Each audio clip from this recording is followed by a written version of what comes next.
नमस्ते वासुदेवाय। श्रीमद्भागवतम प्रथम स्कंद अध्याय 16। महाराज परीक्षित ने कलयुग का सत्कार किस प्रकार किया। सुतवाच तथा परीक्षित द्विजवर्य शिक्षया मही महाभागवतः शशासः यथा हि सुत्यामभिजातको विदाः समादिशन् विप्रमहद्गुण तथा। श्रील सूत गोस्वामी ने कहा, हे विद्वान ब्राह्मणों, तब महाराज परीक्षित श्रेष्ठ द्विज ब्राह्मणों के आदेशों के अनुसार महान भगवत भक्त के रूप में संसार पर राज्य करने लगे। उन्होंने उन महान गुणों द्वारा शासन चलाया जिनकी भविष्यवाणी उनके जन्म के समय पटु ज्योतिषियों ने की थी। तात्पर्य, महाराज परीक्षित के जन्म के समय निपुण ज्योतिषी ब्राह्मणों ने उनके कुछ गुणों की भविष्यवाणी की थी। श्री भगवान के महान भक्त होने के कारण महाराज परीक्षित में इन समस्त गुणों का विकास हो सका।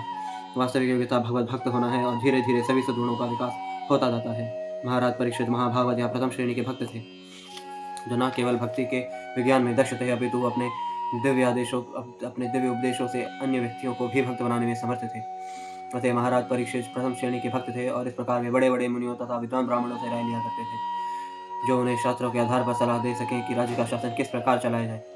ऐसे महान राजा आजकल के निर्वाचित प्रशासकों से अधिक जिम्मेदार होते थे, क्योंकि वे महापुरुषों द्वारा वैदिक साहित्य में संकलित अनुदेशों का पालन करके उनके प्रति कृतज्ञ रहते थे। तब ऐसे अव्यावहारिक मूर्खों की आवश्यकता नहीं होती थी, जो नित्य ही नए नए विधान बनाए और अपनी सुविधा को ध्यान में रखकर उसे बारंबार परिवर्तित करते रहें। ऐसे विधि विधान तो मनु याज्ञवल्क्य पराशर तथा अन्य मुक्त मुनियों द्वारा पूर्व में ही स्थापित किए जा चुके थे और उनका प्रचलन सभी युगों तथा सभी स्थानों के लिए उपयुक्त था। अतः समस्त विधि विधान प्रामाणिक थे और किसी त्रुटि या दोष से रहित होते थे। महाराज परीक्षित जैसे राजाओं की अपनी सलाहकार समिति होती थी और इस समिति के सदस्य या तो ऋषि मुनि होते थे या प्रथम श्रेणी के ब्राह्मण होते थे।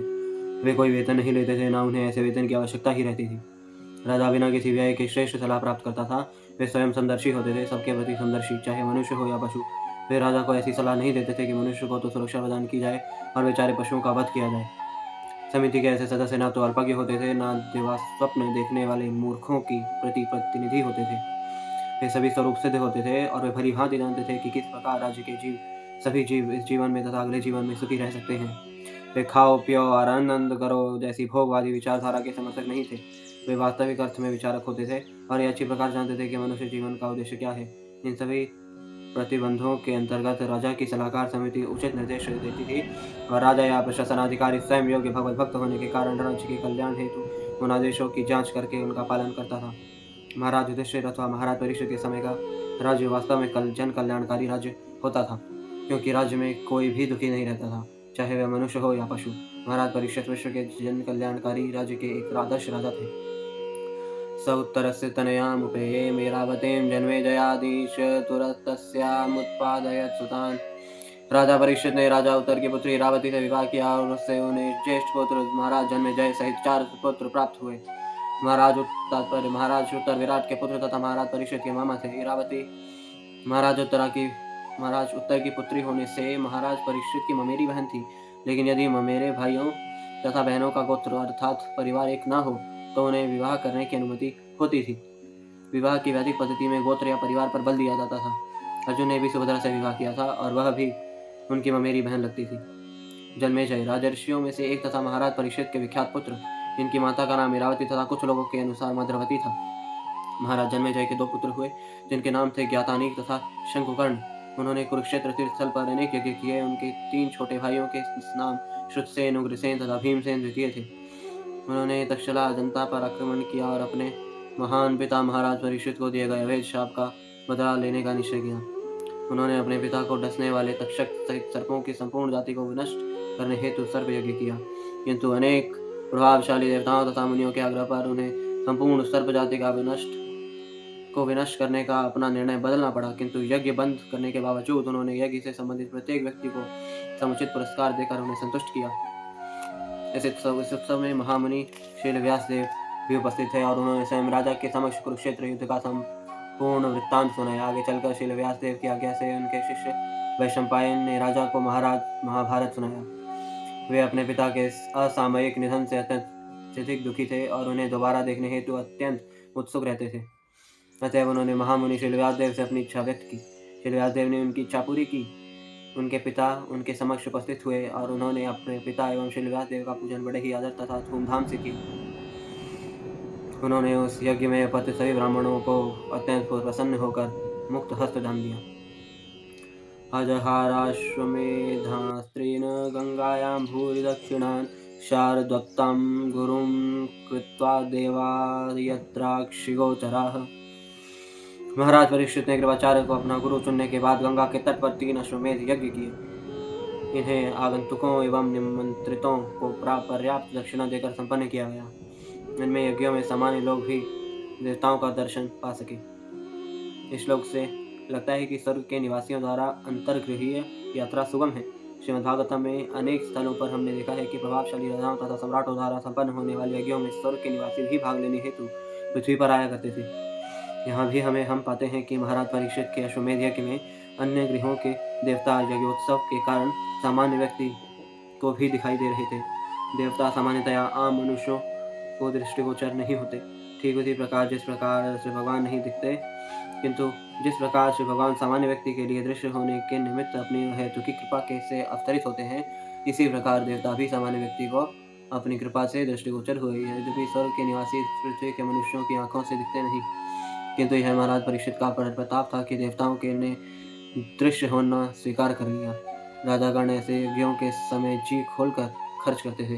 जिस प्रकार बादल पानी बरसाते हैं, बादल आखिर पानी का दूसरा रूप ही तो है, अथवा दूसरे शब्दों में पृथ्वी का पानी ही बादलों में रूपांतरित होता है। इसी प्रकार ऐसे यज्ञों में राजाओं द्वारा दिया गया दान प्रजा से ही संग्रह किए गए कर का दूसरा रूप होता है। किंतु जिस प्रकार जब प्रचुर वर्षा होती है तो वह आवश्यकता से अधिक प्रतीत होती है, उसी प्रकार ऐसे राजाओं द्वारा दिया दान भी प्रजा की आवश्यकताओं से अधिक प्रतीत होता है। संतुष्ट प्रजा कभी राजा के विरुद्ध संघर्ष नहीं करती, अतएव राजतंत्रीय राज्य को परिवर्तन की कोई आवश्यकता नहीं पड़ती थी। महाराज परीक्षित जैसे राजा के लिए भी मार्गदर्शन हेतु गुरु की आवश्यकता होती थी। ऐसे मार्गदर्शन के बिना आध्यात्मिक जीवन में प्रगति कर पाना संभव नहीं है। गुरु को प्रामाणिक होना चाहिए और जो आत्म साक्षात्कार के लिए इच्छुक रहते हैं उन्हें वास्तविक सफलता प्राप्त करने हेतु प्रामाणिक गुरु की शरण लेनी चाहिए।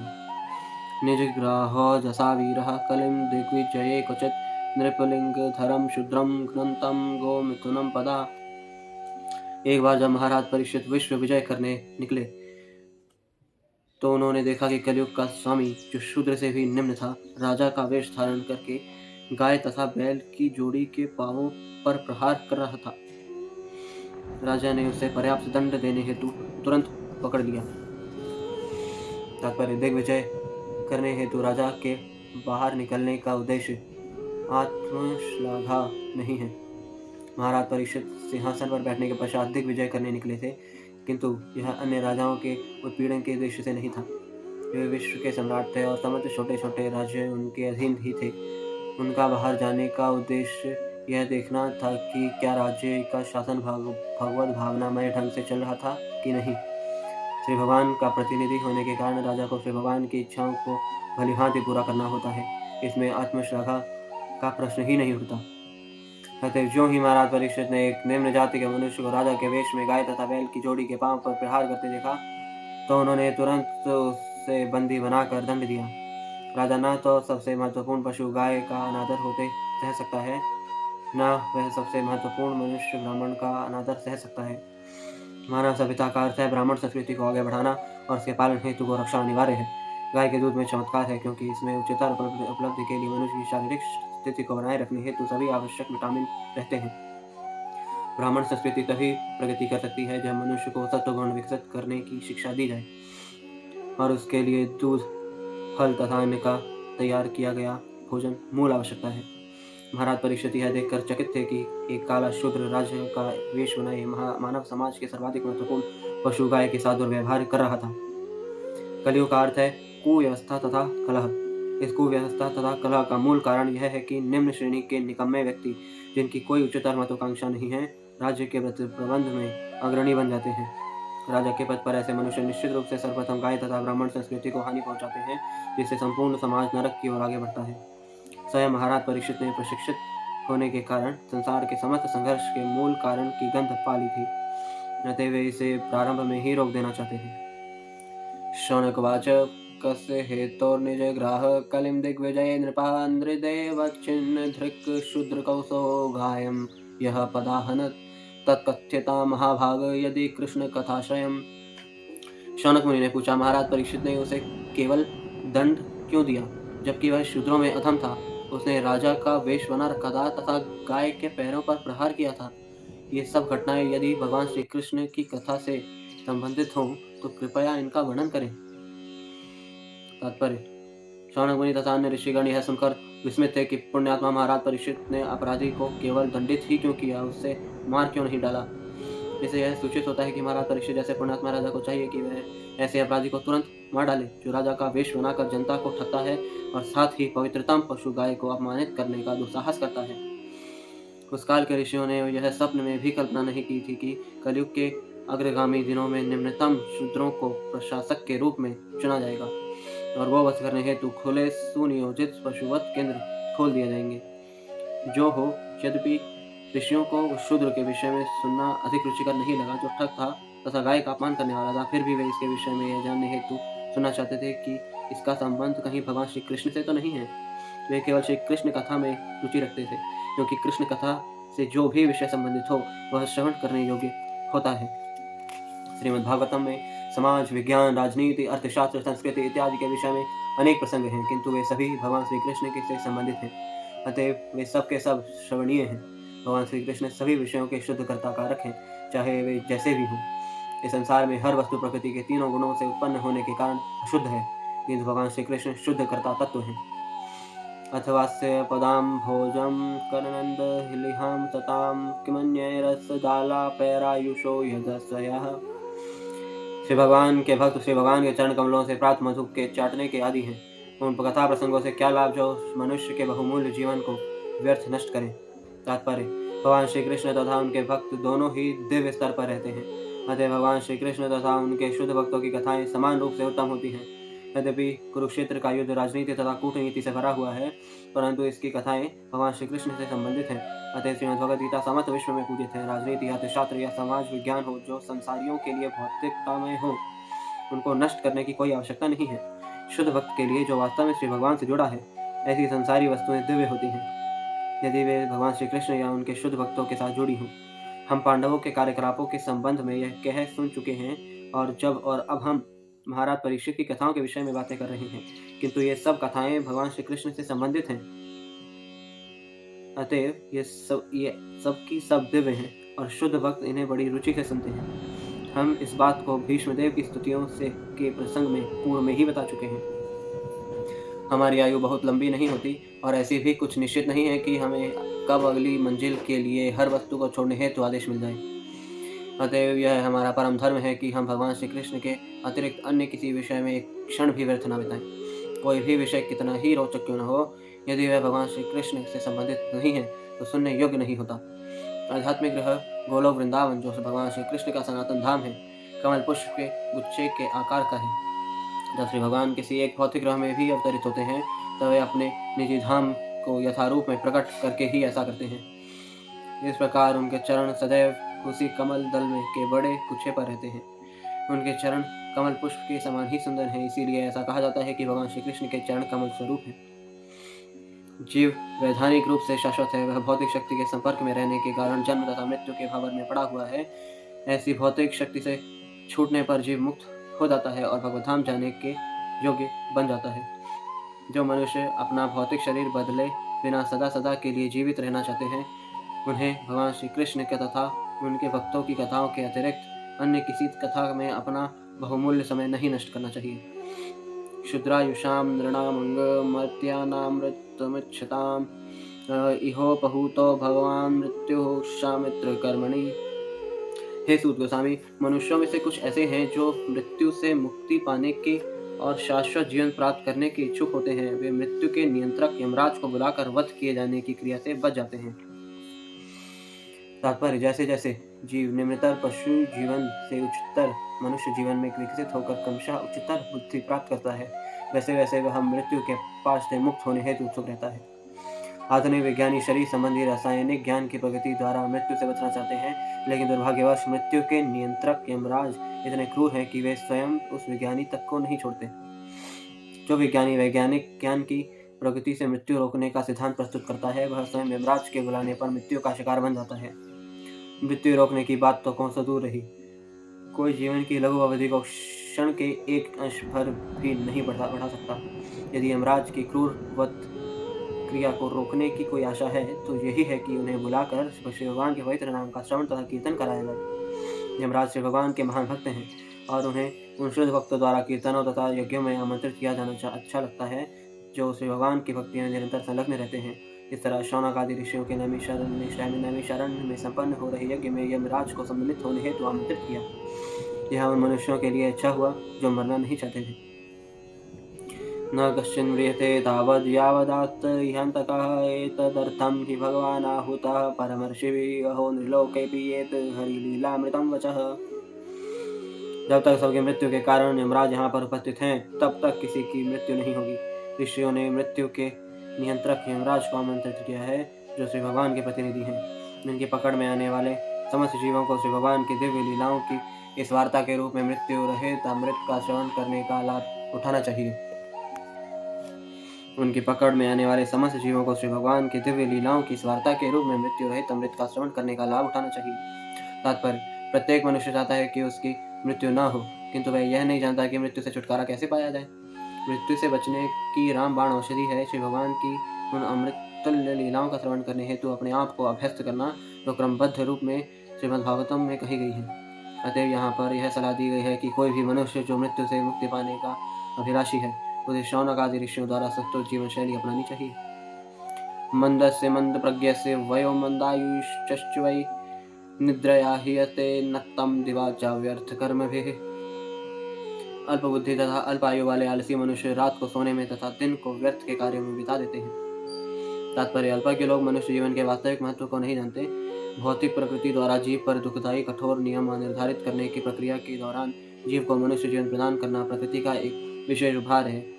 यह जीवन के सर्वोच्च वरदान को प्राप्त करने अर्थात बारंबार होने वाले जन्म तथा मृत्यु के बंधन से निकलने हेतु अच्छा अवसर होता है। बुद्धिमान मनुष्य बंधन से निकलने हेतु कठिन प्रयत्न द्वारा इस महत्वपूर्ण उपहार की रक्षा करते हैं, लेकिन अल्पज्ञ मनुष्य आलसी होते हैं और इस उपहार स्वरूप मानव शरीर को भवबंधन से मोक्ष पाने हेतु प्रयोग करने में असमर्थ रहते हैं। वे तो तथाकथित आर्थिक विकास में अधिक रुचि दिखाते हैं और क्षणिक शरीर के इंद्रियभोग हेतु ही जीवन भर कठिन परिश्रम करते रहते हैं। प्रकृति ने इंद्रियभोग की अनुमति तो पशुओं को भी दे रखी है और इस प्रकार मनुष्य को भी अपने पूर्व जन्म या इस जन्म के अनुसार कुछ न कुछ इंद्रियभोग तो दिया ही गया है। लेकिन मनुष्य को इतना अवश्य समझना चाहिए कि इंद्रियभोग इस मनुष्य जीवन का परम लक्ष्य नहीं है। यह कहा गया है कि दिन में मनुष्य व्यर्थ ही कार्य करता है क्योंकि एकमात्र लक्ष्य इंद्रियभोग रहता है। हम विशेष करके बड़े बड़े शहरों में तथा औद्योगिक नगरों में देख सकते हैं कि किस प्रकार मनुष्य व्यर्थ के कार्यों में लगा रहता है। मानवीय शक्ति से विभिन्न प्रकार की वस्तुएं निर्मित की जाती हैं, किंतु वे सब इंद्रियभोग के लिए ही होती हैं, पाबंधन से छूटने हेतु नहीं। दिन भर कठिन परिश्रम करने के पश्चात थका हारा मनुष्य रात में या तो सो जाता है या संभोग करता है। अल्पज्ञों के लिए भौतिकवादी सभ्य जीवन का यही कार्यक्रम होता है। अतएव यहाँ पर उन्हें आलसी, अभागे तथा अल्पायु वाले कहे गए हैं। सुतवाच यदा परीक्षित कुरुजांगले अवसात् कलिं प्रविष्टं निज चक्रवर्तिते निशम्य वार्तामनतिप्रियां ततः शरासनं संयोगौषधिराददे। श्री सुत गोस्वामी ने कहा, जब महाराज परीक्षित गुरु साम्राज्य की राजधानी में रह रहे थे तब अपने राज्य की सीमा के अंदर कलयुग के लक्षणों को प्रवेश होते देखा। जब उन्हें इसका पता चला तो उन्हें यह रुचिकर प्रतीत नहीं हुआ, लेकिन इससे उन्हें उसके विरुद्ध लड़ने का अवसर अवश्य प्राप्त हो सका। अतः उन्होंने अपना धनुष बाण उठाया और सैनिक कार्यवाही के लिए तैयार हो गए। तात्पर्य, महाराज परीक्षित का राज्य प्रशासन इतना चुस्त था कि वे अपनी राजधानी में शांति पूर्वक रह रहे थे, लेकिन उन्हें समाचार मिल गया कि कलयुग के लक्षण उनकी राज्य सीमा में प्रवेश पा चुके हैं और उन्हें यह समाचार अच्छा नहीं लगा। कलयुग के लक्षण क्या हैं? ये इस प्रकार हैं: स्त्रियों के साथ अवैध संबंध, मांस भक्षण की लत, मादक द्रव्य सेवन, नशा तथा द्यूत क्रीड़ा में रुचि। कलयुग का शाब्दिक अर्थ कलह का युग है और मानव समाज में उपयुक्त चारों लक्षण सभी प्रकार के कलह के मुख्य कारण होते हैं। महाराज परीक्षित ने सुना कि उनके राज्य के कुछ मनुष्य पूर्व में ही उन लक्षणों के ग्रास हो चुके हैं। अतएव वह चाह रहे थे कि अशांति के ऐसे कारणों के विरुद्ध अविलंब कदम उठाए जाएं। इसका अर्थ यह हुआ कि कम से कम महाराज परीक्षित के राज्यकाल तक जनजीवन में ऐसे लक्षण व्यावहारिक रूप से अज्ञात थे और जो ही उनका थोड़ा पता चला त्यों ही वे उन्हें समूल नष्ट कर देना चाहते थे। यह समाचार उन्हें रुचिकर नहीं लगा, लेकिन एक दृष्टि से महाराज परीक्षित को युद्ध करने का यह अवसर मिल रहा था। यद्यपि छोटे छोटे राज्यों से लड़ने की आवश्यकता न थी क्योंकि वे सभी शांतिपूर्वक उनके अधीन थे, लेकिन कलयुग के दुष्टों ने उन्हें अवसर प्रदान किया कि वे अपनी शूरता का प्रदर्शन कर सकें। सच्चा क्षत्रिय युद्ध का अवसर पाते ही प्रफुल्लित होता है, जिस प्रकार खेल के मैच का अवसर उपस्थित होने पर खिलाड़ी उत्सुक हो उठता है। यह कोई तर्क नहीं है कि कलयुग में ऐसे लक्षण पूर्व निर्धारित होते हैं। यदि ऐसा होता तो फिर ऐसे लक्षणों के विरुद्ध चढ़ाई करने की क्या आवश्यकता थी। ऐसे तर्क आलसी तथा अभागे मनुष्य की ही देते हैं। वर्षा ऋतु में वर्षा अवश्यंभावी है, फिर वे मनुष्य अपनी सुरक्षा के लिए सावधानी बरतते हैं।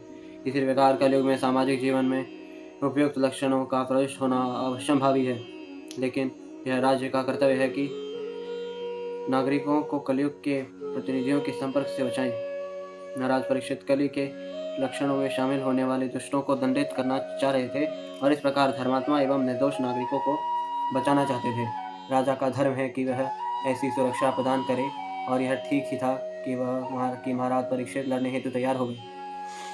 स्वलंकृतं श्याम तुरंग योजितं रथं मृगेन्द्र ध्वजमाश्रितः पुरात् वृतो रथाश्वद्वीपपतियुक्तया स्वसेनया दिग्विजयाय निर्गतः। महाराज परीक्षित काले घोड़ों द्वारा खींचे जाने वाले रथ पर सवार हो गए। उनकी ध्वजा पर सिंह का चिन्ह अंकित था। इस प्रकार सुसज्जित होकर तथा सारथियों, अश्वारोहियों, हाथियों तथा पैदल सैनिकों से घिरे हुए उन्होंने सभी दिशाएं जीतने हेतु राजधानी से प्रस्थान किया। तात्पर्य: महाराज परीक्षित अपने पितामह अर्जुन से इस बात में भिन्न थे कि उनके रथ को खींचने वाले घोड़े श्वेत रंग के न होकर काले रंग के थे। उनकी ध्वजा का चिन्ह सिंह था, जबकि उनके पितामह की ध्वजा पर हनुमान जी चिन्हित थे। महाराज परीक्षित का राजसी जुलूस, जिसमें सुसज्जित रथ, घोड़े, हाथी, पैदल सिपाही तथा बैंड थे, नेत्रों को अत्यंत सुहावना लगने वाला था, लेकिन साथ ही ऐसी सभ्यता का प्रतीक है जो लड़ाई के मैदान में भी सौंदर्य परत था। भद्राश्वम के तुमालम चा भारतम चोत्तरान कुरुन किम पुरुषादीनि वर्षाणि विजित्य जगृहे बलिम। तब महाराज परीक्षित ने पृथ्वीलोक के समस्त भागों, भद्राश्व के तुमाल, भारत, कुरु जंगल का उत्तरी भाग, किम पुरुष इत्यादि को जीत लिया और उनके शासकों से भेंटें वसूल की। तात्पर्य: भद्राश्व यह मेरु पर्वत के निकट का द्वीप है और यह गंधमादन पर्वत से खारे पानी के समुद्र तक फैला हुआ है। महाभारत भीष्म पर्व 7.14-18 में इस द्वीप का वर्णन है। संजय ने महाराज धृतराष्ट्र को इसका वर्णन सुनाया था। महाराज युधिष्ठिर ने भी इस द्वीप को जीता था और यह प्रांत उनके राज्य की सीमा के अंदर आ गया था। महाराज परीक्षित को पूर्व में ही अपने पितामह द्वारा शासित समस्त देशों का सम्राट घोषित किया गया था, लेकिन उन्हें उस समय अपनी श्रेष्ठता स्थापित करनी थी जब वे ऐसे राज्यों से भेंटें लेने हेतु राजधानी से बाहर निकले थे।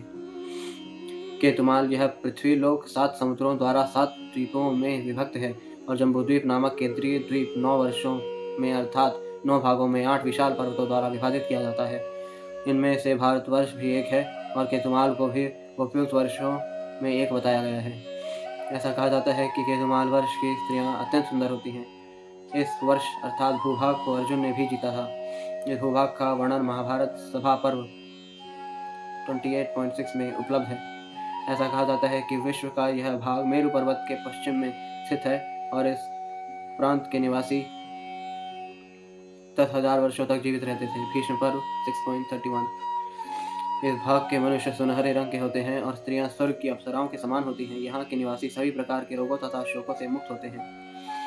भारतवर्ष संसार का यह भाग भी जम्बूद्वीप के 9 वर्षों में से एक है। भारतवर्ष का वर्णन महाभारत भीष्म पर्व अध्याय 1 और 10 में दिया हुआ है। जम्बूद्वीप के मध्य में इलावृत वर्ष है और इलावृत वर्ष के दक्षिण में हरिवर्ष है। इन वर्षों का वर्णन महाभारत सभा पर्व 28.78 में इस प्रकार दिया गया है। नगराश्च वनाश्चैव नदीश्च विमलोदकः पुरुषादयैव कल्पाश्च नारीश्च प्रियदर्शनः। अदृष्टपूर्वान् सुभगान् स ददर्श धनञ्जयः सदनानि च शुभ्राणि नारीश्चाप्सरसां निभा। यहाँ पर उल्लेख है कि इन दोनों वर्षों की स्त्रियां सुंदर होती हैं और उनमें से कुछ तो अप्सराओं के तुल्य होती हैं। उत्तर कुरु वैदिक भूगोल के अनुसार जम्बूद्वीप का उत्तरी भाग उत्तर कुरु वर्ष कहलाता है। यह 3 ओर से नमकीन पानी के समुद्र से घिरा है और हिरण्मय वर्ष से श्रृंगवान पर्वत द्वारा विभाजित होता है। किम पुरुष वर्ष बताया जाता है कि यह वर्ष महान हिमालय पर्वत के उत्तर में स्थित है, जो लंबाई और ऊंचाई में 80,000 मील है और चौड़ाई में 16,000 मील है। विश्व में इन भागों को भी अर्जुन ने जीता था। सभा पर्व 28.12। किम पुरुष लोग दक्ष की पुत्री की संतानें हैं। जब महाराज युधिष्ठिर ने अश्वमेध यज्ञ किया था तो इन देशों के निवासी भी उस उत्सव में भाग लेने आए थे और उन्होंने सम्राट का यशगान किया था। विश्व के इस भाग को किमपुरुष वर्ष या कभी कभी हिमवती हिमालय के प्रांत कहा जाता है। कहा जाता है कि श्री शुकदेव गोस्वामी इस हिमालय प्रांत में पैदा हुए थे और वे हिमालय देशों को पार करके भारतवर्ष आए थे। दूसरे शब्दों में महाराज परीक्षित ने संपूर्ण विश्व जीत लिया था। उन्होंने सभी महाद्वीपों की सभी दिशाओं के समस्त सागरों से सटे हुए भाग अर्थात पूर्वी पश्चिमी उत्तरी तथा दक्षिणी भागों को जीत लिया था। तत्र तत्रोपरिशृणवानः स्वपूर्वेषां महात्मनां प्रगीयमाणं च यशः कृष्णमाहात्म्यसूचकम् आत्मानं च परित्रात्मा श्रतष्ठामनोस्त्रे तेजसः देहं च वृष्णिपार्थानां तेषां भक्तिं च केशवे तेभ्यः परं सन्तुष्टः प्रीत्यजश्रीम्भितर्लोचनः महाधनानि वंशांसि ददौ हारान् महामनः। राजा जहाँ कहीं भी जाते उन्हें निरंतर अपने उन महान पूर्वजों का यशगान सुनने को मिलता जो सभी भगवत भक्त थे तथा भगवान श्री कृष्ण के यशस्वी कार्यों की गाथा सुनने को भी मिलती। वे यह भी सुनते थे कि किस प्रकार वे स्वयं अश्वत्थामा के ब्रह्मास्त्र के प्रचंड ताप से भगवान श्री कृष्ण द्वारा बचाए गए थे। मनुष्य वृष्णि तथा प्रथावंशियों के मध्य अत्यधिक स्नेह का भी उल्लेख करते क्योंकि प्रथा भगवान के शव के प्रति अत्यधिक श्रद्धावान थी। राजा ने ऐसी यशगान करने वालों से अत्यधिक प्रसन्न होकर परम संतोष के साथ अपनी आंखें खोली। उदारतावश उन्होंने प्रसन्न होकर उन्हें मूल्यवान मालाएं तथा वस्त्र भेंट किए।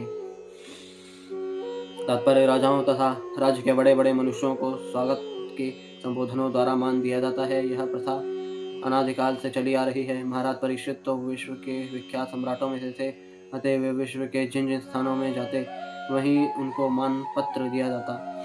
उन संबोधनों के विषय होते थे भगवान श्री कृष्ण। श्री कृष्ण का अर्थ है श्री कृष्ण तथा उनके सनातन भक्त। इस प्रकार राजा का अर्थ होता है राजा तथा उसके विश्वास पात्र दरबारीगण। कृष्ण तथा उनके अनन्य भक्तों को विलग नहीं किया जा सकता। अतः भक्त के यशगान का अर्थ है श्री भगवान का यशगान और श्री भगवान के यशगान का अर्थ है भक्त का यशगान। महाराज परीक्षित को अपने पूर्वज महाराज युधिष्ठिर तथा अर्जुन का यशगान सुनकर इतनी प्रसन्नता न होती यदि वे सब भगवान श्री कृष्ण के कार्यकलापों से जुड़े न होते। श्री भगवान अपने भक्तों का उद्धार करने परित्राणाय साधुनाम के उद्देश्य से ही अवतरित होते हैं। भक्तगण श्री भगवान की उपस्थिति से ही महिमा मंडित हो जाते हैं क्योंकि वे श्री भगवान तथा उनकी विभिन्न शक्तियों के बिना क्षण भर भी नहीं रह सकते। भक्तों के लिए श्री भगवान अपने कार्यों तथा महिमा से उपस्थित रहते हैं। अतः जब श्री भगवान के कार्यों द्वारा उनका यशगान किया जा रहा था तो उन्हें श्री भगवान की उपस्थिति का अनुभव हुआ, विशेष रूप से जब श्री भगवान ने माता के घर में ही उनकी रक्षा की थी।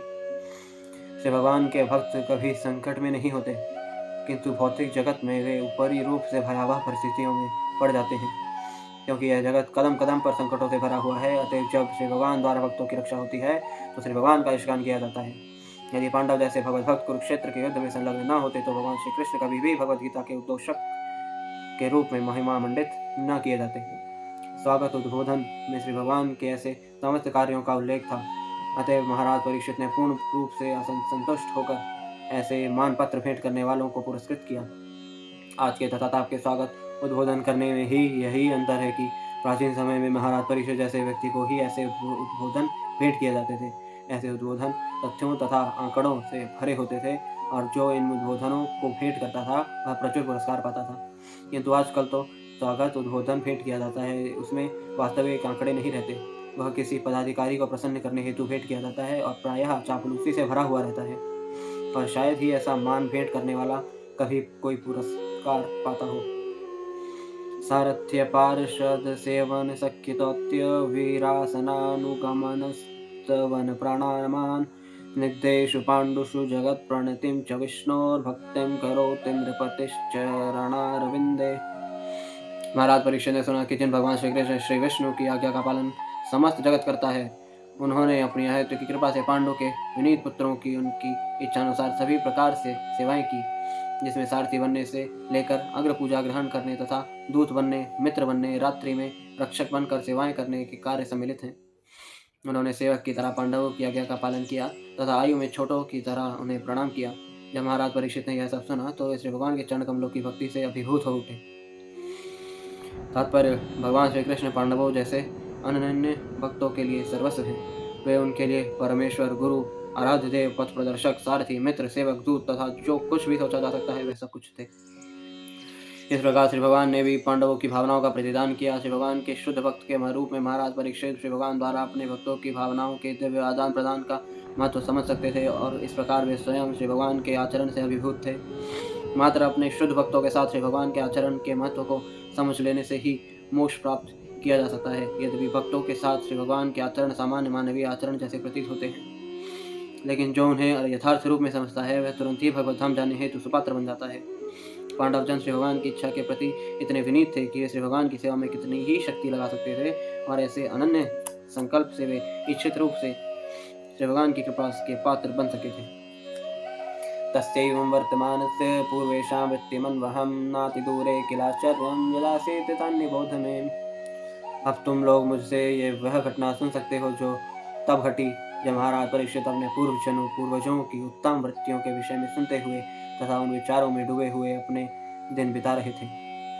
धर्मापदैकेन चरन् विच्छायामुपलभ्य ज्ञानं पृच्छति स्म श्रुवदनां विवत्सामेव मातरम्। साक्षात धर्म बैल के रूप में विचरण कर रहा था। उसे गाय के रूप में साक्षात पृथ्वी मिली, जो ऐसी माता के समान शोकग्रस्त दिखाई पड़ी जो अपना पुत्र खो चुकी हो। उसकी आंखों में आंसू थे और उसके शरीर का सौंदर्य उड़ गया था। धर्म ने पृथ्वी से इस प्रकार प्रश्न किया। तात्पर्य, बैल नैतिक सिद्धांत का प्रतीक है और गाय पृथ्वी की प्रतिनिधि है। जब बैल तथा गाय प्रसन्न मुद्रा में रहते हैं तो यह माना जाता है कि संसार भर के मनुष्य भी प्रसन्न हैं। इसका कारण यह है कि बैल खेतों से अन्न उपजाने में सहायता करता है और गाय दूध देती है, जो समग्र भोज्य आहारों में चमत्कारित पदार्थ है। अतः मानव समाज इन दो महत्वपूर्ण पशुओं का बड़ी ही सावधानी से पालन करता है, जिससे वे प्रसन्नतापूर्वक सर्वत्र विचरण कर सके। लेकिन आज के समय में इस कलयुग में बैल तथा गाय दोनों का वध हो रहा है और दोनों ही उन मनुष्यों द्वारा भोजन के रूप में उपयोग में लाए जा रहे हैं जो ब्राह्मण संस्कृति को नहीं जानते। अतः मानव समाज के कल्याण हेतु ब्राह्मण सभ्यता को समस्त सांस्कृतिक विषयों में सर्वोपरि सिद्धि मानकर बैल तथा गाय को बचाया जा सकता है। ऐसी संस्कृति की समृद्धि से समाज का मनोबल समुचित रूप से बना रहता है और इस प्रकार बिना किसी बाहरी प्रयास के ही शांति तथा संपन्नता प्राप्त हो जाती है। जब ब्राह्मण संस्कृति का पतन होता है तब गाय बैल के साथ दुर्व्यवहार होता है और जो परिणाम निकलता है उसके निम्नलिखित प्रमुख लक्षण हैं। धर्मवाच कच्चिद्वेद्रे नामयमात्मनस्ते विच्छायासीं लायते षण्मुखेन आलक्ष्ये भवति मंतराधिं दूरे बंधुं शोचसी कंचनाम्ब। धर्म ने बैल रूप में पूछा, हे महोदया, आप स्वयं स्वस्थ तथा प्रसन्न तो हैं, आप शोक की छाया से आवृत क्यों हैं? आपके मुख से ऐसा लगता है कि आप म्लान पड़ गई हैं। क्या आपको कोई आंतरिक रोग हो गया है या आप अपने किसी दूर स्थित संबंधी के विषय में सोच रही हैं? तात्पर्य, इस कलयुग में विश्व भर के लोग सदैव चिंताग्रस्त रहते हैं। हर एक किसी न किसी रोग से ग्रस्त है। इस युग के मनुष्यों के चेहरों से ही उनके मनों की बात पढ़ी जा सकती है। हर व्यक्ति घर से दूर स्थित अपने संबंधी की अनुपस्थिति का अनुभव करता है। कलयुग का विशेष लक्षण यह है कि कोई भी परिवार अब एक साथ रहने का सौभाग्य प्राप्त नहीं कर पाता। जीविकोपार्जन के लिए पिता अपने पुत्र से अथवा पत्नी अपने पति से दूर रहती है। आंतरिक रोग, प्रियजनों से विछोह तथा पूर्ववर्त स्थिति बनाए रखने की चिंता सबको सताती है। ये कुछ कारण हैं जिनसे इस युग के लोग सदैव दुखी रहते हैं। पादैर्नूर्यं शोचसी मैकपादात् पादमात्मनां वा वृषलैर्भोक्ष्यमाणम् आहो सुरादीन यत्तयज्ञभागान् प्रजा उत्तस्मिन्मगवत्यवर्षति। मेरे 3 पांव नहीं रहे और अब मैं केवल एक पांव पर खड़ा हूँ। क्या आप मेरी इस दशा पर शोक कर रही हैं या इस बात पर कि अब आगे अवैध मांस भक्षक आपका शोषण करेंगे? या आप इसीलिए दुखी हैं कि अब देवताओं को यज्ञ की बलि में से अपना भाग नहीं मिल रहा क्योंकि इस समय कोई यज्ञ संपन्न नहीं हो रहे? या आप दुर्भिक्ष तथा सूखे के कारण दुखी जीवों के लिए दुखित हो रही हैं? तात्पर्य, ज्यों ज्यों कलयुग आगे बढ़ेगा त्यों तो 4 बातों की विशेष रूप से क्षति होती जाएगी। ये हैं आयु, दया, स्मरण शक्ति तथा नैतिक और धार्मिक सिद्धांत। क्योंकि धर्म के 4 भागों में से 3 भाग का लोप हो जाएगा, अतः प्रत्येक स्वरूप बैल केवल एक पैर पर खड़ा था।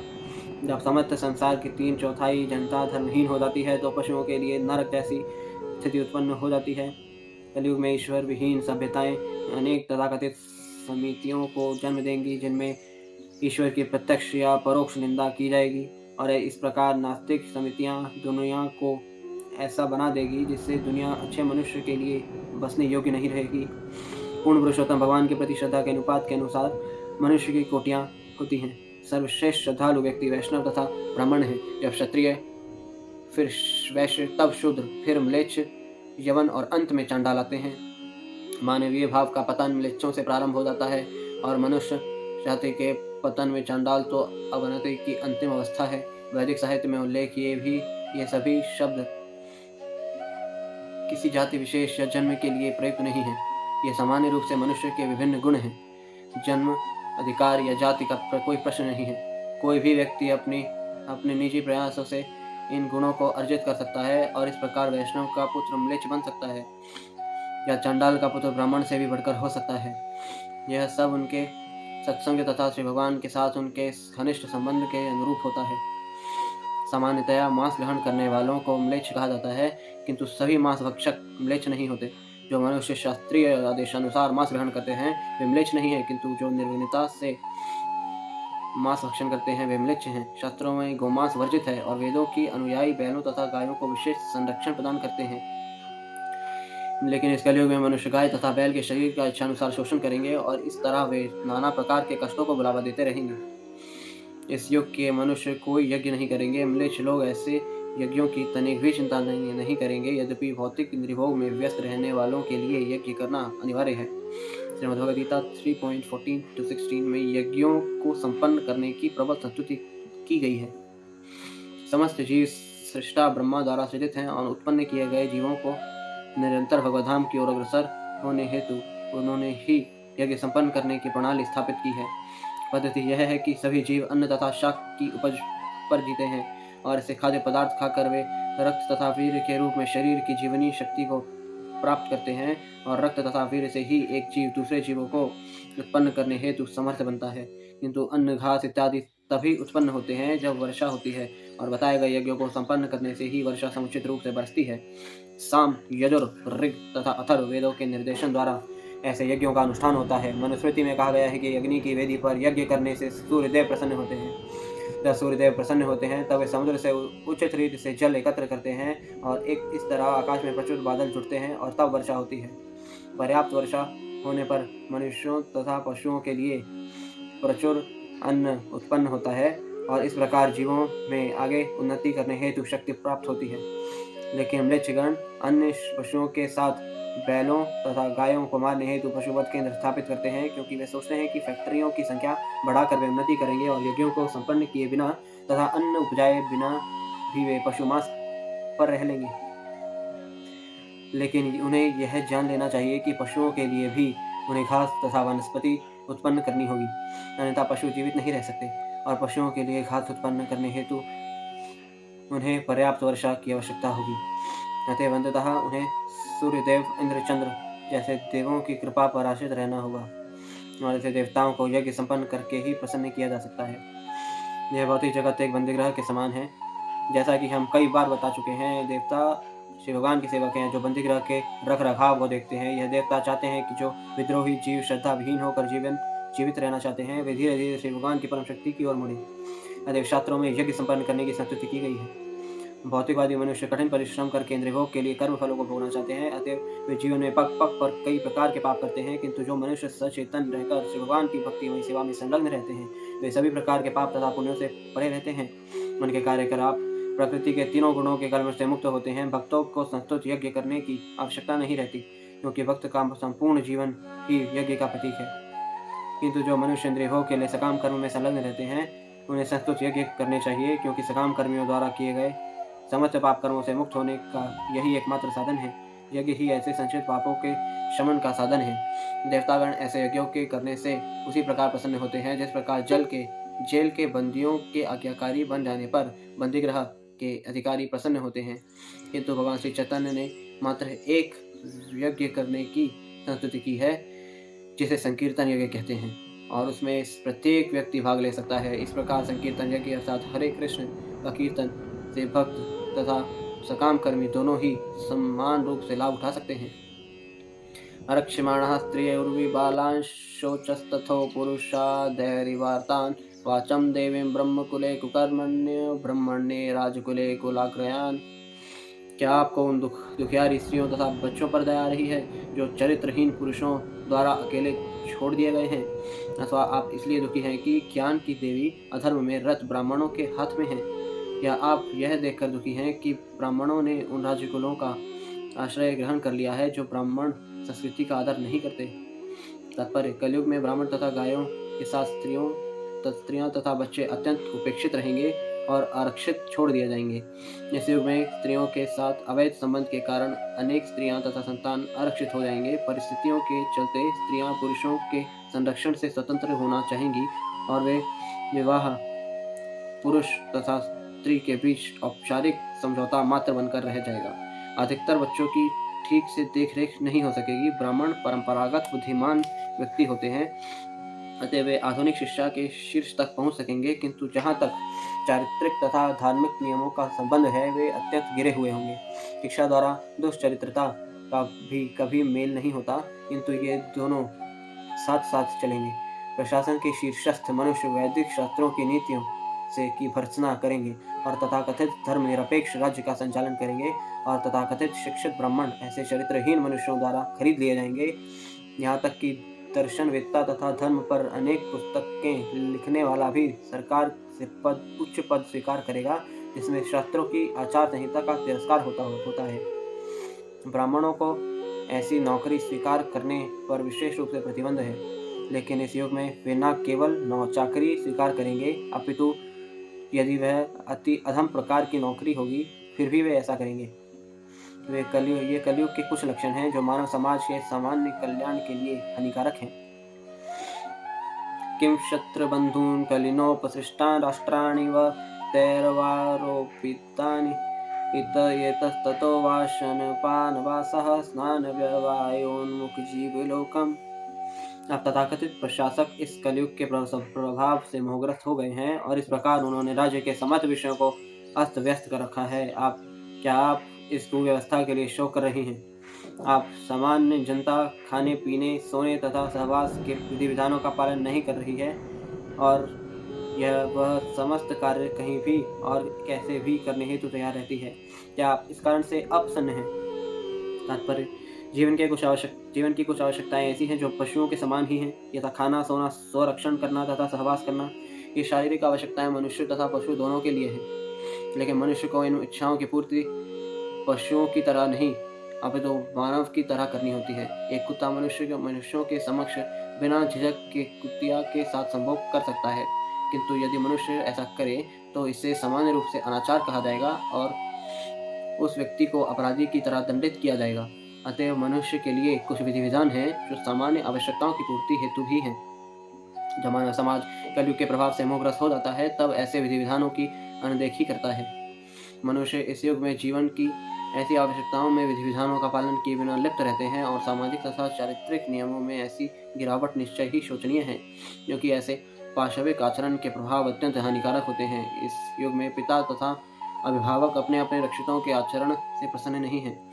उन्हें जानना चाहिए कि कितने ही निर्दोष बालक इस कली के दुष्प्रभाव में आकर बुरी संगति के शिकार होते हैं। हमें श्री भगवान श्रीमद् भागवतम से पता चलता है कि अबोध ब्राह्मण पुत्र अजामिल एक बार सड़क पर चल रहा था तो उसने एक शूद्र दंपत्ति को काम पीड़ित होकर एक दूसरे को आलिंगन करते देखा। इससे बालक आकृष्ट हो गया और अंत में वह समस्त व्यसनों का शिकार बन गया। वह शुद्ध ब्राह्मण के पद से गिरकर एक अधम दुष्ट बन गया और यह सब कुसंगति के कारण हुआ। उस समय अजामिल जैसा एक भुक्त भोगी था, किंतु इस कलयुग में बेचारे अबोध विद्यार्थी प्रतिदिन सिनेमा के शिकार होते हैं, जिससे पुरुष केवल काम वासना की ओर प्रेरित होते हैं। तथाकथित प्रशासक सब के सब क्षत्रिय कर्म में प्रशिक्षित नहीं हैं।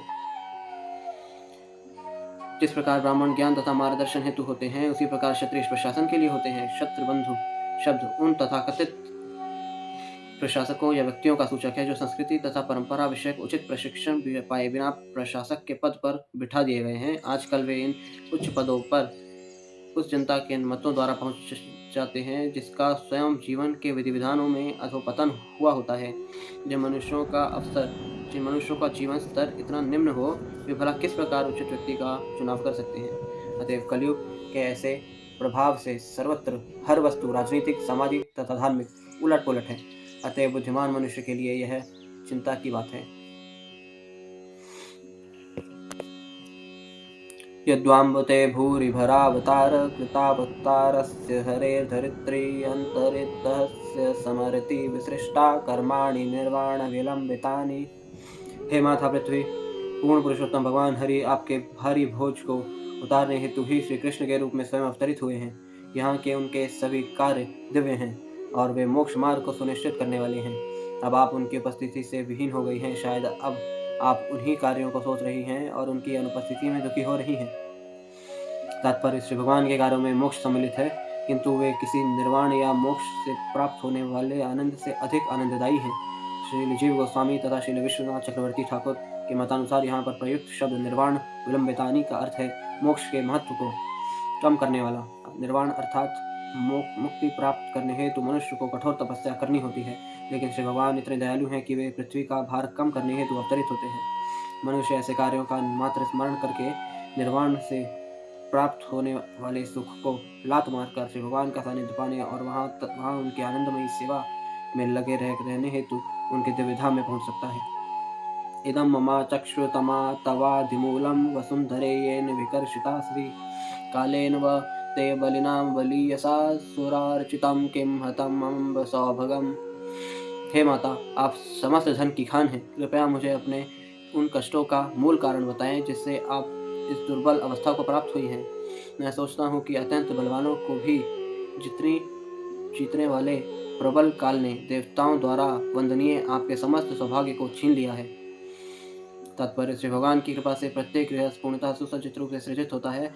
अतएव यह पृथ्वी अपने निवासियों के पालन हेतु आवश्यक संपत्ति से पूर्ण रूप से सुसज्जित है। और इतना ही नहीं, अपितु जब श्री भगवान इस धरा पर अवतरित होते हैं तब संपूर्ण पृथ्वी सभी प्रकार के ऐश्वर्यों से इतनी समृद्ध हो जाती है कि स्वर्ग के निवासी भी प्रेम पूर्वक इसकी पूजा करते हैं। लेकिन श्री भगवान की इच्छा से संपूर्ण पृथ्वी तुरंत बदल जा सकती है। वह अपनी मृदुल इच्छानुसार इसे बना बिगाड़ सकते हैं। अतएव किसी को यह नहीं सोचना चाहिए कि वह आत्मनिर्भर है या श्री भगवान से स्वतंत्र है। धरण्यवाच भगवान ही वेद तत्सर्वं यन्मां धर्मानुपृच्छसि तच्चतुर्भिर्वर्तसे येन पादरलोक सुखावहैः। गाय के रूप में पृथ्वी देवी ने बैल के रूप में धर्म के रूप में पुरुष को इस प्रकार उत्तर दिया। हे धर्म, आपने मुझसे जो भी पूछा है वह आपको ज्ञात हो जाएगा। मैं आपके उन सभी प्रश्नों का उत्तर देने का प्रयास करूंगी। कभी आप भी अपने 4 पावों द्वारा पालित थे और आपने श्री भगवान की कृपा से संपूर्ण विश्व में सुख की वृद्धि की थी। तात्पर्य धर्म के नियमों की स्थापना श्री भगवान स्वयं करते हैं और ऐसे नियमों को कार्यान्वित करने वाले हैं धर्मराज या यमराज। ऐसे नियम सत्य युग में पूर्ण रूप से काम करते हैं। त्रेता युग में इनमें 1/4 कमी आ जाती है, द्वापर युग में आधी कमी आती है और कलयुग में यह 1/4 रह जाते हैं और धीरे धीरे घटकर शून्य पर आ जाते हैं। तब प्रलय हो जाता है। विश्व में सुख धार्मिक नियमों के पालन के अनुपात में मिलता है, चाहे वह व्यक्तिगत रूप से हो या सामूहिक रूप से। सर्वश्रेष्ठ शौर्य यही होगा कि सभी प्रकार की विषमताओं के होते हुए भी धर्म को धारण किया जाए। इस प्रकार मनुष्य अपने जीवन काल में सुखी हो सकता है और अंततः भगवधाम को लौट सकता है। सत्यं शौचं दया क्षान्तिस्त्यागः संतोषार्जवं शमो तमस्तपा साम्यं तितिक्षोपरतिश्रुतं ज्ञानं विरक्तिरैश्वर्यं शौर्यं तेजो बलं स्मृतिः स्वातन्त्र्यं कौशलं कान्तिर्धैर्यं मार्दवमेव च प्रागल्भ्यं प्रशयः शीलं सह ओजो बलं भगः गाम्भीर्यं स्थैर्यमास्तिक्यं कीर्तिमानो नः कृतिः एते चान्ये च भगवन्नित्या यत्र महागुणाः प्रार्थया महत्त्वमिच्छन् धीर्निर्वेयन्ति स्म कर्हिचित् तेनाहं गुणपात्रेण श्रीनिवासे साम्प्रतं शोचामि रहितं लोकं पापनाकलिनेक्षितम्। उनमें निम्नलिखित गुण तथा अन्य अनेक दिव्य गुण पाए जाते हैं जो शाश्वत रूप से विद्यमान रहते हैं और उनसे कभी विलग नहीं होते। ये हैं सच्चाई, स्वच्छता, दूसरे के दुख को सह ना पाना, क्रोध को नियंत्रित करने की शक्ति, आत्मतुष्टि, निष्कपटता, मन की स्थिरता, इंद्रियों का संयम, उत्तरदायित्व, समता, सहनशीलता, समदर्शिता, आज्ञाकारिता, ज्ञान, इंद्रिय भोग से अनासक्ति, नायकत्व, बहादुरी, प्रभाव, असंभव को संभव बनाना, कर्तव्य पालन, पूर्ण स्वतंत्रता, कार्यकुशलता, पूर्ण सौंदर्य, धैर्य, दयालुता, उदारता, विनय, शील, संकल्प, ज्ञान की पूर्णता, उपयुक्त दक्षता, समस्त भोग विषयों का स्वामित्व, प्रसन्नता, स्थिरता, आज्ञाकारिता, यश, पूजा, निर्भिमानिता, अस्तित्व, श्री भगवान के रूप में शाश्वतता, समस्त सत्व तथा सौंदर्य के स्रोत पूर्ण पुरुषोत्तम भगवान श्री कृष्ण ने इस धरा पर अपनी दिव्य लीलाएं बंद कर दी हैं। उनकी अनुपस्थिति में कली ने सर्वत्र अपना प्रभाव फैला दिया है। अतएव मैं इस संसार की यह दशा देखकर अत्यंत दुखी हूँ। तात्पर्य, भले ही पृथ्वी को चूर्ण चूर्ण करके इसके परमाणुओं को गिन लिए जाएं, तब भी श्री भगवान के दिव्य गुणों का अनुमान लगाना दुष्कर होगा। कहा जाता है कि भगवान अनंत देव अपनी अनंत जीवाओं से परमेश्वर के दिव्य गुणों का गान करने का प्रयास करते हैं, किंतु श्री भगवान के गुणों का अनुमान लगा पाना अनंत वर्षों के पश्चात भी संभव नहीं हो पाया। श्री भगवान के गुणों के विषय में उपयुक्त कथन उतनी ही दूर तक सत्य है जहाँ तक मनुष्य उन गुणों को देख पाता है, किंतु यदि इतने ही गुण मान लिए जाए तो ही वे कई उपशीर्षकों में विभाजित किए जा सकते हैं। श्री जीव गोस्वामी के अनुसार तीसरे गुण अर्थात दूसरे के दुखों को न सह पाना के दो उपविभाग हो सकते हैं। पहला, शरणागत जीवों की रक्षा तथा दूसरा, भक्तों के लिए शुभकामनाएं।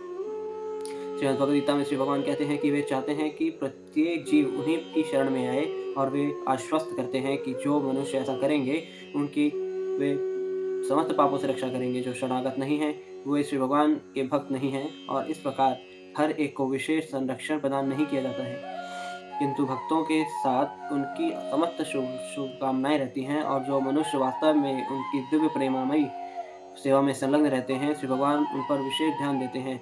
वे ऐसे शुद्ध भक्तों का मार्गदर्शन करते हैं जिससे वे अपने कार्य कर्तव्यों का पालन करते हुए स्वधाम लौटने में समर्थ हो सके।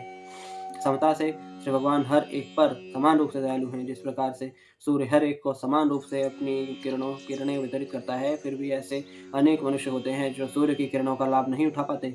इसी प्रकार श्री भगवान कहते हैं कि उनके शरणागत होना एक प्रकार से सुरक्षा का आश्वासन है, किंतु जो अभागे हैं वे इस प्रस्ताव को स्वीकार नहीं कर पाते और इस प्रकार भौतिक कष्टों को भोगते रहते हैं।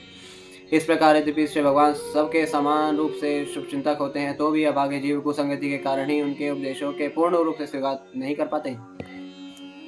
इसके लिए श्री भगवान को कभी भी दोषी नहीं ठहराया जा सकता। वे केवल भक्तों के शुभचिंतक कहलाते हैं। वे अपने भक्तों के पक्षपाती प्रतीत होते हैं, किंतु वास्तविकता तो यह है कि हर जीव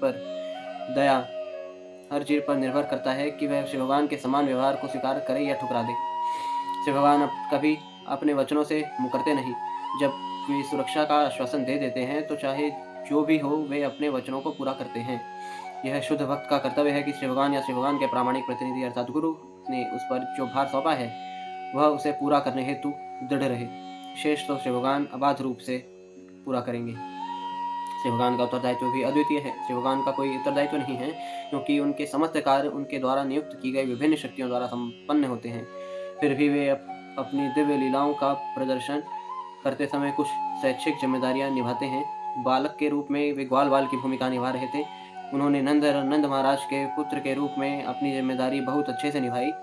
इसी प्रकार जब वे महाराज वसुदेव के पुत्र रूप में क्षत्रिय की भूमिका निभा रहे थे, तब उन्होंने शूरवीर क्षत्रिय की संपूर्ण निपुणता दिखलाई। प्रायः सदा ही क्षत्रिय राजा को युद्ध जीतकर या हरण करके पत्नी प्राप्त करनी होती थी। इसी प्रकार का आचरण क्षत्रिय के लिए प्रशंसनीय होता था, क्योंकि क्षत्रिय को अपनी होने वाली पत्नी के समक्ष बहादुरी का प्रदर्शन करना होता था, जिससे क्षत्रिय पुत्री अपने होने वाली पति के पराक्रम को देख सके। यहाँ तक कि भगवान श्री रामचंद्र को भी अपने विवाह के समय एक ऐसे ही शौर्य का प्रदर्शन करना पड़ा। उन्होंने सबसे मजबूत धनुष हर धनुर को तोड़ा और समस्त ऐश्वर्य की जननी सीता देवी को वर्ण किया। क्षत्रियत्व का प्रदर्शन विवाहोत्सव के समय ही होता है, और ऐसे युद्ध के कोई मनुष्य दोषी नहीं होता। भगवान श्री कृष्ण ने अपने उस उत्तरदायित्व को भी पूर्ण रूप से निभाया, क्योंकि यद्यपि उन्हें उनकी 16,000 से अधिक पत्नियां थीं, किंतु उन्होंने हर एक को पाने हेतु वीर क्षत्रिय के भांति युद्ध किया था। 16,000 पत्नियों के लिए 16,000 बार युद्ध करना श्री भगवान के लिए ही संभव था। इसी प्रकार उन्होंने प्रत्येक लीला के प्रत्येक कार्य में पूरी जिम्मेदारी दिखाई। 14वां गुण है ज्ञान, जिसे पुनः 5 उपविभागों में बांटा जा सकता है, अर्थात पहला बुद्धि, दूसरा कृतज्ञता, तीसरा देश काल तथा वस्तु के अनुसार परिस्थितियों को समझने की शक्ति, चौथा हर वस्तु का पूर्ण ज्ञान तथा 5वां आत्मज्ञान। जो अल्पज्ञ होते हैं वे ही अपने उपकारियों के प्रति कृतज्ञ होते हैं, लेकिन भगवान तो स्वयं के अतिरिक्त अन्य किसी से कोई लाभ नहीं चाहते, क्योंकि वे स्वयं संपूर्ण हैं। फिर भी वे अपने भक्तों की अनन्य सेवा से लाभान्वित अनुभव करते हैं। श्री भगवान अपने भक्तों के प्रति ऐसी सरल अप्रतिबंधित सेवा के लिए कृतज्ञता का अनुभव करते हैं और सेवा द्वारा प्रतिदान करते हैं। यद्यपि भक्त के मन में ऐसी कोई इच्छा नहीं होती। श्री भगवान की दिव्य सेवा भक्त के लिए स्वयं में ही दिव्य संलाभ है। अतएव भक्त को श्री भगवान से किसी वस्तु की आशा नहीं होती। वैदिक नीति वाक्य सर्वम खलविदम ब्रह्म के आधार पर श्री भगवान अपने तेज की सर्वव्यापी किरणों द्वारा, जिन्हें ब्रह्म ज्योति कहते हैं, प्रत्येक वस्तु के अंदर या बाहर सर्वव्यापी भौतिक आकाश की तरह व्याप्त हैं और इस प्रकार वे सर्वज्ञ भी हैं। जहाँ तक श्री भगवान के सौंदर्य की बात है, उनमें कुछ विशिष्ट लक्षण पाए जाते हैं जिनसे वे अन्य समस्त जीवों के से भिन्न हैं, किंतु इनके अतिरिक्त उनके कुछ विशिष्ट सुंदर लक्षण अत्यंत आकर्षक हैं, जिनसे परमेश्वर की सर्व सुंदर कृति राधा रानी का मन भी आकृष्ट हो जाता है। अतः वे मदन मोहन कहलाते हैं, अर्थात वे जो कामदेव के मन को भी आकृष्ट करने वाले हैं। श्री जीव गोस्वामी प्रभु ने श्री भगवान के अन्य दिव्य गुणों का भी विश्लेषण किया है और वे इसकी पुष्टि करते हैं कि श्री भगवान श्री कृष्ण पूर्ण पुरुषोत्तम भगवान परब्रह्म हैं। वे अपनी अचिंत्य शक्तियों के कारण सर्वशक्तिमान हैं। अतएव वे योगेश्वर अर्थात समस्त यौगिक शक्तियों के सर्वोपरि स्वामी हैं। योगेश्वर होने के कारण उनका शाश्वत स्वरूप आध्यात्मिक है। शाश्वतता, ज्ञान तथा आनंद का सम्मिश्रण। अब अभक्तगण उनके ज्ञान की अद्भुत प्रकृति को नहीं समझ सकते, क्योंकि वे उनके ज्ञान के शाश्वत रूप तक पहुंचकर संतुष्ट हो जाते हैं। समस्त महापुरुष उनके जैसे ज्ञानवान बनने की आकांक्षा करते हैं। इसका अर्थ यह हुआ कि अन्य समस्त ज्ञान सदैव अपर्याप्त, परिवर्तनशील तथा सीमित है, किंतु श्री भगवान का ज्ञान सदैव स्थिर तथा अगाध है। श्री सूत गोस्वामी ने श्रीमद्भागवतम में इसकी पुष्टि की है कि यद्यपि द्वारका के निवासी नित्य ही श्री भगवान के दर्शन करते थे, तो भी वे उन्हें पुनः पुनः देखने हेतु उत्सुक रहते थे। जीव श्री भगवान के गुणों की सराहना अंतिम लक्ष्य के रूप में तो कर सकते हैं, किंतु वे कभी उनकी समता नहीं कर सकते। हर भौतिक जगत महत्त्व की उपज है, जो श्री भगवान के कारण सागर में योग निद्रा की स्वप्नावस्था है। फिर भी यह संपूर्ण सृष्टि उन्हीं से उत्पन्न प्रतीत होती है। इसका अर्थ यह हुआ कि श्री भगवान की स्वप्नावस्था भी वास्तविक अभिव्यक्ति है। अतः वे हर वस्तु को अपने दिव्य नियंत्रण में ला सकते हैं। वे जब कभी और जहाँ कहीं भी प्रकट होते हैं, अपने पूर्ण रूप में प्रकट होते हैं। पूर्वार्ध में जो कुछ कहा गया है, ये वह सब सोते हुए श्री भगवान सृष्टि का व्यापार गतिमान रखते हैं और ऐसा करते हुए वे अपने उन शत्रुओं को भी मोक्ष प्रदान करते हैं जिन्हें उन्होंने स्वयं मारा है। वे सर्वोपरि मुक्त आत्मा के लिए भी आकर्षक हैं। अतः वे सभी देवताओं में महान ब्रह्मा तथा शिव जैसे देवताओं द्वारा भी पूजे हैं। यहाँ तक कि अपने पुरुष अवतार में भी वे सृजनशीलता के स्वामी हैं। भौतिक सृजनशीलता उनकी अध्यक्षता में कार्यशील रहती है, जिसकी पुष्टि श्रीमद्भगवद्गीता 9.10 में हुई है। वे भौतिक शक्ति के नियंत्रक कुंजी समान हैं और असंख्य ब्रह्मांडों की भौतिक शक्ति के नियंत्रण हेतु वे समस्त ब्रह्मांडों में असंख्य अवतारों में के मूल कारण हैं। अन्य ब्रह्मांडों में कई अन्य अवतारों के अतिरिक्त केवल एक ब्रह्मांड में मनु के 5 लाख से अधिक अवतार होते हैं। लेकिन आध्यात्मिक जगत में जो महत्व के परे हैं, अवतारों का कोई प्रश्न ही नहीं उठता। लेकिन विभिन्न वैकुंठ लोकों में श्री भगवान के पूर्ण अंश होते हैं। वैकुंठ लोक में महत्व के असंख्य ब्रह्मांडों के अंदर पाए जाने वाले ग्रहों से तिगुनी संख्या में ग्रह हैं, और श्री भगवान के जितने भी नारायण रूप हैं, वे सब उनके वासुदेव स्वरूप के अंश हैं। इस प्रकार वे एक साथ वसुदेव श्री नारायण तथा श्री कृष्ण हैं। वे श्री कृष्ण गोविंद हरे मुरारे, हे नाथ नारायण वासुदेव हैं, एक में सब। अतएव कोई चाहे कितना महान क्यों न हो, श्री भगवान के गुणों की गणना नहीं कर सकता। आत्मानं चानुशोचामि भवन्तं चामुरोत्तमं, देवान पितृनृषीन साधून सर्वान वर्णास्तथा क्षमान्। हे देवताओं में श्रेष्ठ, मैं अपने विषय में तथा आपके विषय में और उसी के साथ साथ सभी देवताओं, ऋषियों, पितृलोक के निवासियों, भगवत भक्तों तथा वर्णाश्रम धर्म के पालक सभी मनुष्यों के विषय में भी सोच रही हूँ। तात्पर्य: मानव जीवन को पूर्ण बनाने में मनुष्यों, देवताओं, ऋषियों, पितृलोक के निवासियों, भगवत भक्तों तथा वर्णाश्रम धर्म की वैज्ञानिक पद्धति का योगदान रहता है। अतः मानव जीवन तथा पशु जीवन में जो अंतर है वह वर्णाश्रम धर्म की वैज्ञानिक प्रणाली से प्रारंभ होता है, जिसका मार्गदर्शन देवताओं के लिए ऋषियों के अनुभव द्वारा होता है और जो धीरे धीरे उठता हुआ परम पूर्ण सत्य, पूर्ण पुरुषोत्तम, पूर्ण परमेश्वर भगवान श्री कृष्ण के साथ नित्य संबंध की स्थापना तक पहुंचता है। जब ईश्वर के वर्णाश्रम धर्म जो पशु चेतना का मानव चेतना में और मानव चेतना का ईश चेतना में विकास से निमित्त होता है, मूर्खों की प्रगति द्वारा छिन्न कर दिया जाता है, तब शांतिपूर्ण प्रगतिशील जीवन का समस्त ढांचा चरमरा जाता है। कलयुग में विषधर सर्प का प्रथम आक्रमण ईश्वरकृत वर्णाश्रम धर्म पर होता है। फलस्वरूप योग्य ब्राह्मण शूद्र कहलाने लगता है और शूद्र की योग्यता वाला ब्राह्मण बन जाता है। यह सब जन्म के झूठे अधिकार से होता है।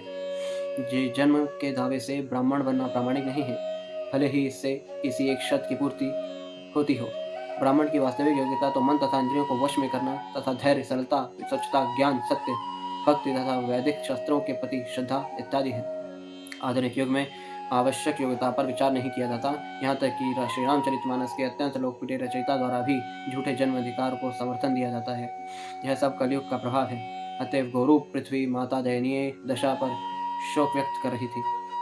ब्रह्मादयो बहुतिथं यदुपांगमोक्ष कामात्तपः समचरन् भगवत्प्रपन्नः सश्रीः स्ववासमरन् विन्दवनं विहाय यत्पादसौभगलमलं भजते नुरमुक्ता तस्याहमब्जकुलिशाङ्कुशे केतुकेतैः श्रीमत्पैदैर्भगवतः समलङ्कृताङ्गी त्रिनत्यरोच उपलभ्य ततो विभूतिं लोकान् समाविसृज्य दुस्मयतीं तदन्ते। सौभाग्य की देवी लक्ष्मी जी, जिनकी कृपा कटाक्ष के लिए ब्रह्मा जैसे देवता तरसा करते थे और जिनके लिए वे दिनों दिन में अनेक बार श्री भगवान के शरणागत होते थे, वे कमल वन के अपने निवास स्थान को त्याग कर भी श्री भगवान के चरण कमलों की सेवा में संलग्न हुई थी। मुझे वे विशेष शक्तियाँ प्राप्त हुई थी जिनसे मैं श्री भगवान के चरण कमलों के चिन्ह, ध्वज, वज्र, अंकुश तथा कमल से अलंकृत होकर तीनों लोकों की संपत्ति को प्राप्त कर सकती थी। लेकिन अंत में जब मैंने अनुभव किया कि मैं कितनी भाग्यशालिनी हूँ, तब श्री भगवान ने मुझे त्याग दिया।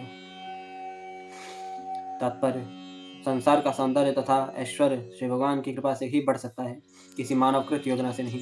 जब भगवान श्री कृष्ण इस पृथ्वी पर विद्यमान थे, तब उनके चरण कमल के विशिष्ट चिन्ह धूलि पर अंकित होते थे। जब जिस विशेष कृपा के कारण संपूर्ण पृथ्वी यथासंभव भरी पूरी रहती थी। दूसरे शब्दों में नदियाँ, समुद्र, वन, पर्वत तथा खाने, जो मनुष्य तथा पशुओं की आवश्यकताओं को पूरा करने वाली हैं, अपने अपने कर्तव्य को भली भांति पूरा कर रही थी। अतः पृथ्वी की समृद्धि ब्रह्मांड के तीनों लोकों के अन्य सभी ग्रहों की समृद्धि से बढ़कर थी। अतः मनुष्य को चाहिए कि वह पृथ्वी पर श्री भगवान से सदैव कृपा बनाए रखने की याचना करे, जिससे हमें उनकी अहेतु की कृपा प्राप्त हो और हमें जीवन की समस्त सुविधाएं प्राप्त हों, जिससे हम सुखी रहें। कोई यह प्रश्न कर सकता है कि जब पृथ्वी पर अपना कार्य पूर्ण हो जाने पर श्री भगवान पृथ्वी छोड़ कर अपने धाम चले जाते हैं, तो फिर हम उन्हें किस प्रकार रोक सकते हैं? इसका उत्तर यह होगा कि श्री भगवान को रोकने की कोई आवश्यकता नहीं होती। श्री भगवान सर्वव्यापी होने के कारण हमारे बीच उपस्थित हो सकते हैं, यदि हम उन्हें चाहते हैं। यदि हम श्रवण, कीर्तन, स्मरण इत्यादि द्वारा उनकी भक्ति में अनुरक्त रहें, तो वे सदैव हमारे साथ रह सकते हैं, क्योंकि वे सर्वव्यापी हैं। संसार की कोई ऐसी वस्तु नहीं है जिससे श्री भगवान जुड़े हुए न हों। हमें चाहिए कि हम जुड़ने के संबंध को ढूंढ निकालें और अपराध रहित सेवा द्वारा उनसे जुड़ जाएं। हम उनके दिव्य शब्दोच्चारण द्वारा उनसे जुड़ सकते हैं। श्री भगवान का पवित्र नाम तथा स्वयं श्री भगवान एक ही हैं, और जो कोई निरपराध भाव से श्री भगवान के पवित्र नाम का कीर्तन करता है, उसे तुरंत अनुभूति होती है कि श्री भगवान उसके समक्ष उपस्थित हैं।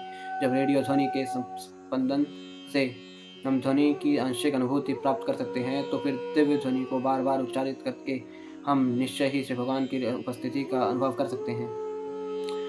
इस युग में जब प्रत्येक वस्तु कली के कल्मश से दूषित है, शास्त्रों का आदेश है तथा श्री भगवान चैतन्य महाप्रभु ने भी यही उपदेश दिया है कि श्री भगवान के पवित्र नाम के कीर्तन से हम तत्काल कल्मश से रहित हो सकते हैं और क्रमशः दिव्य पद तक ऊपर उठकर भगवत धाम वापस जा सकते हैं। भगवान नाम का निरपराध रूप से कीर्तन करने वाला भक्त साक्षात श्री भगवान के समान शुभ होता है और संसार भर में भगवत भक्तों के विचरण करने से संसार के संपूर्ण कष्ट दूर हो सकते हैं। मात्र श्री भगवान के पवित्र नाम के कीर्तन के प्रचार प्रसार द्वारा ही हम कलयुग के दुष्प्रभाव से बच सकते हैं। यो वै ममाति भरमासुरवंशराज्ञामक्षौहिणी तमपानुददात्मतन्त्रः त्वां दुःख मून पदमात्मनि पौरुषेण संपादयन् यदुषु रम्यं बिभ्रदंगम। हे धर्म पुरुष, मैं नास्तिक राजाओं द्वारा नियोजित अत्यधिक सैन्य समूह के भार से बोझिल हो उठी थी और अब श्री भगवान की कृपा से उससे उबर सकी हूँ। इसी प्रकार आप भी कष्टप्रद अवस्था में थे और खड़े भी नहीं हो सकते थे। इस प्रकार आपको भी उबारने हेतु यदुवंश में वे अपनी अंतरंगी शक्ति से अवतरित हुए थे। तात्पर्य: असुरगण दूसरे के सुख को लूटकर भी इंद्रिय तृप्ति का जीवन बिताना चाहते हैं। इस आकांक्षा की पूर्ति हेतु असुरगण, विशेषतया नास्तिक राजा या राज्य के प्रशासनाधिक अधिकारी, अपने आप को अत्यंत घातक अस्त्रों से सज्जित करके शांतिपूर्ण समाज में युद्ध कराना चाहते हैं। उन्हें आत्मश्लाघा के अतिरिक्त जीवन में अन्य कोई अभिलाषा नहीं रहती। इस इस प्रकार पृथ्वी माता सैन्य शक्ति में अत्यधिक वृद्धि के कारण अत्यधिक बोझिल अनुभव करती हैं। असुरों की वृद्धि होने से धर्मात्मा मनुष्य, विशेषतया भक्त या देवता, दुखी होते हैं। ऐसी परिस्थिति में श्री भगवान इन अवांछित असुरों को नष्ट करने तथा धर्म की पुनः स्थापना करने हेतु अवतरित होते हैं। भगवान श्री कृष्ण का यही उद्देश्य था और इसे उन्होंने पूरा किया। का सहेत विरहम पुरुषोत्तमस्य प्रेमावलोकरुचिरमस्ति वल्गुजुल्पैः स्थैर्यं सामानम् हरन्मधुमानिनानां रोमोत्सवो मम यद्ग्रीविटङ्कितायाः। अतएव ऐसा कौन है जो उन पूर्ण पुरुषोत्तम भगवान के विरह की व्यथा को सह सकता है। वे अपनी प्रेम भरी मीठी मुस्कान, सुहावनी चितवन तथा मीठी मीठी बातों से सत्यभामा जैसी प्रियतमाओं की गंभीरता तथा प्रणय क्रोध हाव भाव को जीतने वाले थे। जब वे मेरी पृथ्वी की सतह पर चलते थे, तब मैं उनके चरण कमलों की धूल में मग्न हो जाती थी और फिर घास से आच्छादित हो जाती थी, जो हर्ष से उत्पन्न मेरे शरीर पर रोमांच जैसा था। तात्पर्य: श्री भगवान तथा श्री भगवान की हजारों रानियों के बीच घर से अनुपस्थिति के कारण वियोग की अनेक संभावनाएं थीं, लेकिन जहाँ तक पृथ्वी का संबंध है, श्री भगवान के चरण कमलों को तो पृथ्वी पर पड़ना ही था। अतएव वियोग की कोई संभावना न थी। किंतु जब श्री भगवान पृथ्वी को छोड़कर अपने दिव्य धाम चले गए, तब पृथ्वी की विरह भावना अत्यंत तीव्र हो गई। तयोरेवं कथयतो पृथिवीधर्मयोस्तदा परीक्षन्नाम राजर्षिः प्राप्तः खा प्राचीं सरस्वतीम्। जब पृथ्वी तथा धर्म पुरुष इस प्रकार बातों में संलग्न थे, तब राजर्षि परीक्षित पूर्व की ओर बहने वाली सरस्वती नदी के तट पर पहुंच गए। इस प्रकार श्रीमद्भागवतम के प्रथम स्कंद के अंतर्गत महाराज परीक्षित ने कलयुग का सत्कार किस प्रकार किया नामक 16वें अध्याय के भक्ति वेदांत तात्पर्य पूर्ण हुए।